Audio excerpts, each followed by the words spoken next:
Assalamualaikum warahmatullahi wabarakatuh. Welcome to Quantitative Research Method course with us from Group 9. Muhammad Ulil Hidayad Tullah, Nur Laila, and Winda Isnaini Putri. Today we would like to present the materials about reliability and validity of research data. I'm going to give you an overview or introduction. According to Alted and Johnson, reliability and validity are needed to present in a research methodology captured in a concise but precise manner. These are appropriate concepts for introducing a remarkable setting in research. Reliability is refers to the stability of findings, whereas validity is represented the truthfulness of findings. Next is about reliability. The reliability refers to a measurement that supplies consistent results with equal values.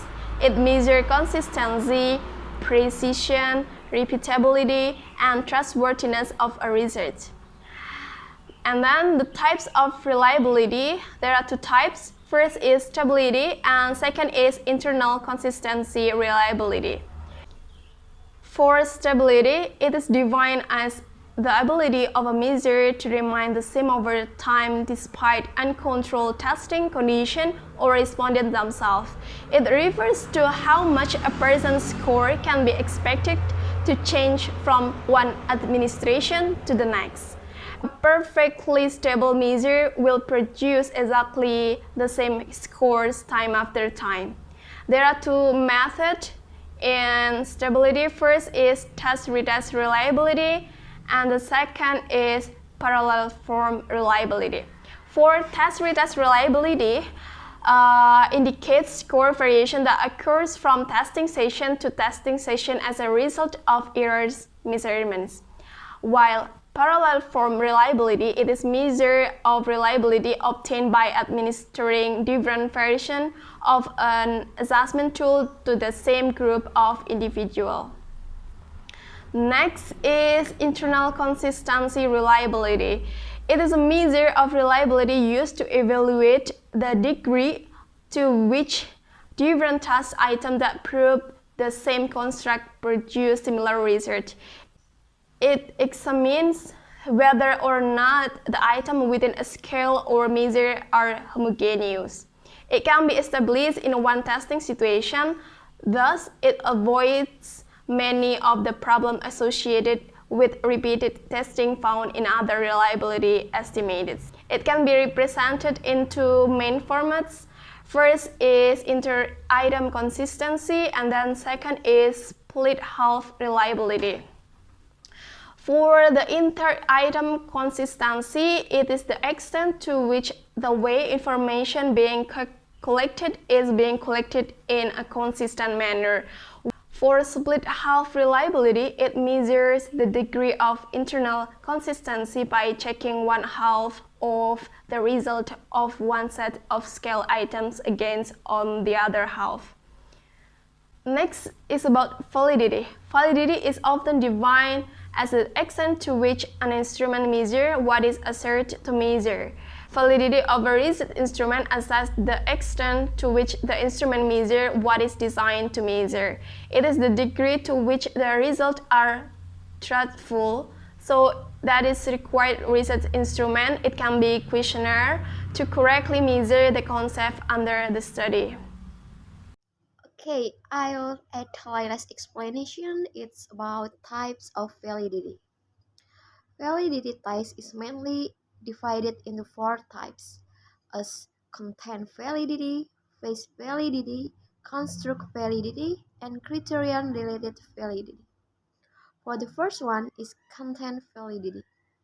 It is the extent to which the questions on the instrument and the scores from these questions represent all possible questions that could be asked about the content or skill. For the next phase validity, it is considered as a basic and minimum index of content validity, but it is determined after the test is constructed. The concepts of content evidence and phase validity bear superficial resemblance, but they are in fact quite different. And then for the next is criterion-related validity. It is used to predict future or current performance. And then for the last is concurrent validity. It is the degree to which the scores on a test are related to the scores on another, already established as valid, designed to measure the same construct, test administered at the same time or to some other valid criterion available at the same time. Errors in research. Error is common in scientific practice, and many of them are field-specific. Therefore, there is a chance of making errors when a researcher performs a research is not certainly error-free. There are four types of errors. For type 1 error, if the null hypothesis of research is true, but the researcher takes decision to reject it, then an error must occur. It's called type 1 error or false positive. For example, a test that shows a patient to have a disease when in fact the patient doesn't have the disease. It's a type 1 error. A type 1 error would indicate that the patient has the virus when he or she doesn't has a false rejection of the null hypothesis.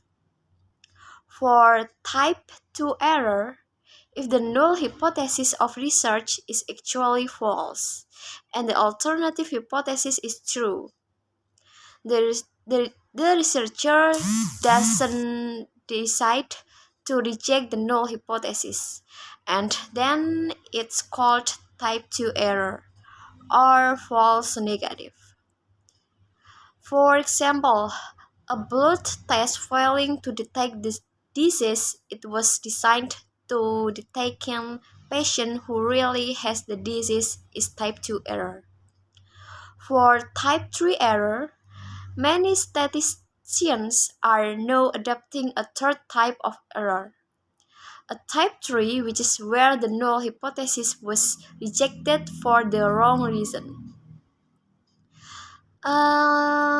In an experiment, a researcher might postulate a hypothesis and perform research. After analyzing the results, statistically, the null is rejected. And for the last, type 4 error, the incorrect interpretation of a correctly corrected hypothesis is known as type 4 error. We have observed that a research is error-free in the two cases. For the first, if the null hypothesis is true and the decision is made to accept it. And for the second one, if the null hypothesis is false and the decision is made to reject it. Douglas Alcin identifies taxonomy of error types as material error, observational error, conceptual error, and discursive error. Okay, for the next page, will explained by my friend Ulil. Thank you. Creates to validity and reliability. The multi-factor can rise to the quality and reliability of the findings of a research. Error in one of them. Research thus must be careful of the source of error in plan and implementation of their studies. The major source of research error can be obtained from the careless of research, the subjects participating in the study, the social context, and the methods of data collection and analysis. So, to perform a good research quality and reliability tests are needed to take very careful.